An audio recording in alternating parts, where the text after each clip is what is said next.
Ils ne sont pas malades, ils sont damnés. Ils disent que ce sont des malades. Mais un malade, ça ne ment pas, ça ne se cache pas, ça ne construit pas un monde dans l'ombre pour pouvoir continuer. Ce ne sont pas des malades, ce sont des prédateurs. Ils n'ont pas de visage unique. Parfois ils portent une cravate, parfois une blouse, parfois un air rassurant, parfois un sourire trop gentil, parfois ils tiennent un micro, parfois ils sont prêtres, parfois rabbins, parfois enseignants, parfois voisins, parfois militants laïcs. Parfois, ils sont pères, oncles, cousins. Mais toujours, ils sont lâches. Ils se glissent dans les marges. Ils s'installent là où les enfants sont confiés, là où l'innocence s'endort, là où les adultes baissent la garde. Ils gagnent ta confiance pour mieux violer celle de ton enfant. Et quand ils frappent, ils ne prennent pas que le corps. Ils prennent la voix. Ils prennent les repères. Ils plantent une tempête dans une tête qui ne sait pas encore lire. Ils arrachent l'oxygène et appellent ça un secret. Ils étouffent un cœur et disent « c'est de l'amour ». Il n'y a pas de mots pour ce qu'ils sont. Ni excuse, ni traitement, ni rédemption. Leur enfer commence dès ici-bas. Et ceux qui savaient, ceux qui ont vu, ceux qui ont couvert, ceux qui ont fait taire, ceux qui ont transféré, ceux qui ont pardonné au nom d'un Dieu qu'ils insultent à chaque respiration, eux aussi sont complices, peut-être pires encore, parce qu'ils ont choisi l'honneur de leur institution plutôt que la survie d'un enfant.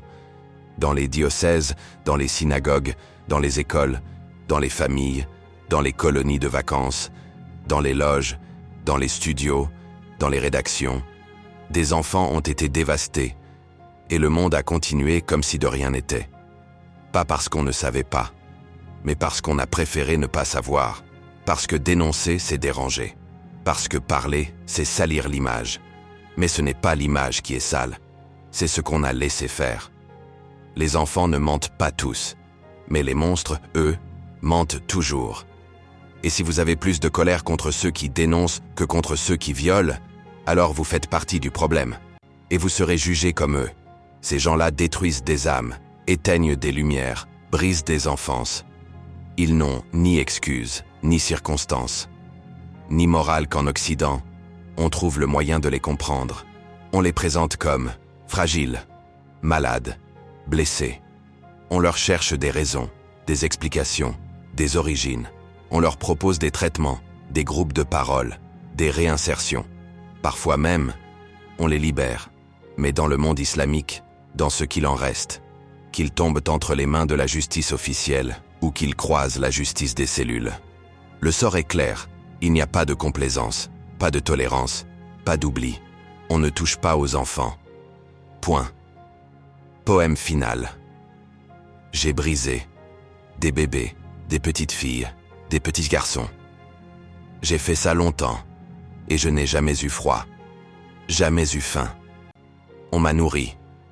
On m'a mis dans une cellule propre, avec des draps blancs, des murs lisses et des droits.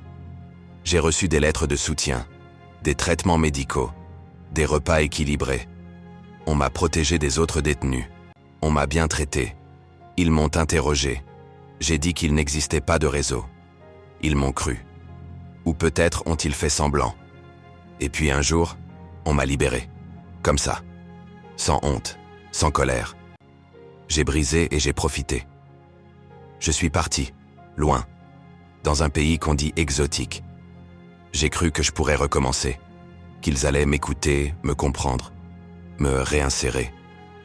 Mais là, ils ne m'ont pas écouté. Ils ne m'ont pas excusé. Ils ne m'ont pas choyé.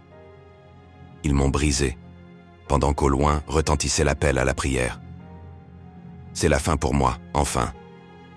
Non, non, ce n'est pas la fin. Qu'est-ce que c'est? Des anges? Pourquoi des anges aussi effrayants? Viennent-ils pour moi? Non, non, laissez-moi partir.